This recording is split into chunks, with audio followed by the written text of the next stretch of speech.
O ódio acumulado durante anos de injustiça é um veneno que queima o peito de Adriana a cada respiração. Mas a dor de abrir mão do único amor de sua vida dói ainda mais do que o peso das algemas que carregou injustamente. No centro de uma sala escura com as mãos trêmulas e os olhos fixos na figura de Kleber, a mocinha que teve a vida destroçada pela maldita família Brandão engole o próprio orgulho e a própria felicidade em nome de um plano maior, um plano de sobrevivência e de sangue. Adriana olha para Kleber com os dentes trincados, sentindo o suor frio escorrer pelo pescoço, e implora com uma voz que mistura desespero e uma frieza assustadora para que ele faça o impossível, para que ele ajude Pedro a esquecê-la de uma vez por todas, arrancando o nome dela do coração daquele jovem advogado idealista que um dia jurou protegê-la no abrigo. É uma promessa implícita de que, a partir de agora, o caminho de Adriana não será pavimentado com romance ou reconciliação, mas sim com uma destruição devastadora que vai soterrar cada um daqueles monstros que a colocaram na cadeia, custe o que custar,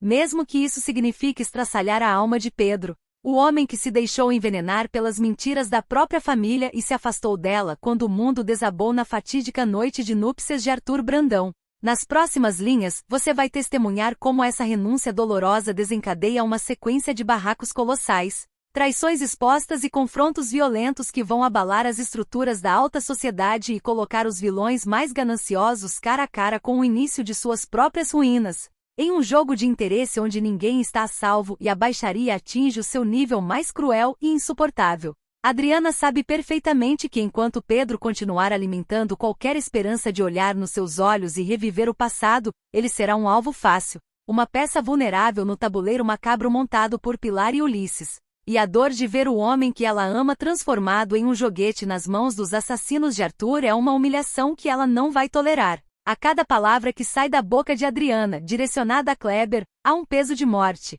Uma decisão cirúrgica de amputar o próprio coração para que os Brandão não consigam usá-lo como chantagem. O monólogo interno de Adriana é um turbilhão de puro tormento, onde ela se lembra do cheiro da cela, do barulho dos portões de ferro se fechando e da solidão maldita que enfrentou por culpa de Ademir, o pai de Pedro. Aquele advogado veterano e nojento que usou de todas as fraudes e artimanhas jurídicas para enterrá-la viva em uma penitenciária apenas para salvaguardar os interesses escusos e a fortuna colossal que Arthur tentou proteger com aquele casamento de fachada. Adriana quer que Pedro a odeie, quer que ele sinta o gosto amargo da rejeição para que se afaste definitivamente desse rastro de pólvora e sangue que ela está prestes a acender. Kleber escuta tudo em um silêncio sepulcral, percebendo a transformação assustadora daquela mulher que entrou na prisão como uma menina indefesa e saiu de lá como uma força da natureza implacável, pronta para passar por cima de qualquer sentimento para limpar seu nome e estraçalhar os verdadeiros culpados.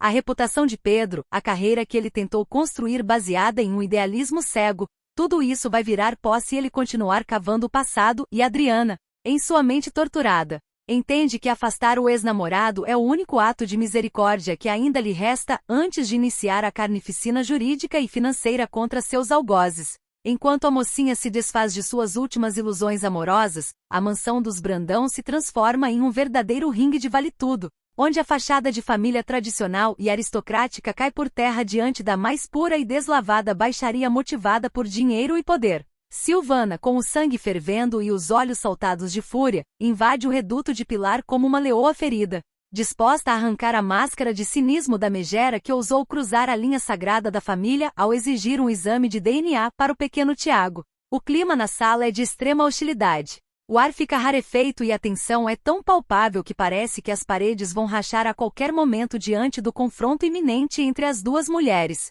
Silvana avança em direção a Pilar com o dedo rixe, a voz tremendo de puro ódio, descarregando anos de humilhações engolidas e sapos digeridos daquela cunhada arrogante e manipuladora que se acha dona do mundo e da herança de Arthur. Pilar não recua, mantém um sorriso de escárnio no rosto. Aquele olhar frio de quem despreza qualquer um de origem mais humilde ou que ameace sua fatia no bolo bilionário da empresa. A briga entre as duas cunhadas explode em gritos histéricos, acusações pesadas de golpes, roubos ocultos e armações passadas. Com Silvana cuspindo as palavras na cara de Pilar, dizendo que aquele pedido de DNA não passa de uma manobra porca, uma tentativa desesperada e nojenta de deslegitimar a criança para garantir que a fortuna de Arthur continue concentrada nas mãos dela e de Ulisses.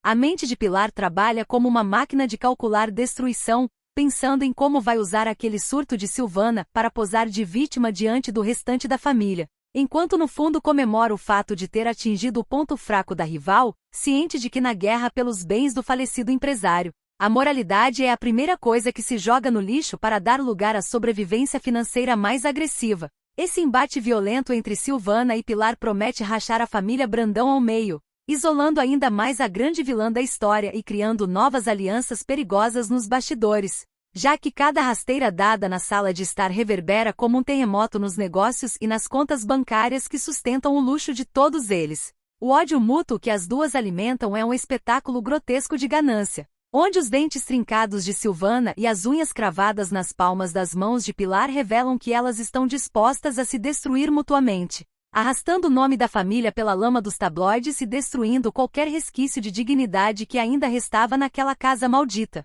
Ao mesmo tempo, em outro canto dessa teia de intrigas e segredos podres, a desconfiança consome o relacionamento de Tom e Helenice, transformando a convivência do casal em um inferno doméstico sufocante. Tom descobre que sua privacidade foi violada da forma mais vil e rasteira possível e, tomado por uma raiva avassaladora que faz suas veias saltarem na testa, encurrala Helenice contra a parede, exigindo explicações imediatas sobre o fato de ela ter mexido em seu celular escondida. A pressão psicológica que Tom exerce sobre Helenice é brutal, seu tom de voz é baixo, ameaçador, carregado de uma agressividade contida que assusta a mulher profundamente. Helenice tenta desviar o olhar, engole em seco com o coração batendo na garganta, tentando inventar uma desculpa esfarrapada. Mas os olhos inquisidores de Tom não dão espaço para mentiras. Ele sabe que ela estava procurando por algo específico, provavelmente rastreando seus passos, suas mensagens com figuras obscuras ou alguma pista que pudesse ligá-lo aos podres que envolvem a queda de Adriana ou subornos que correm soltos na engrenagem da família Brandão.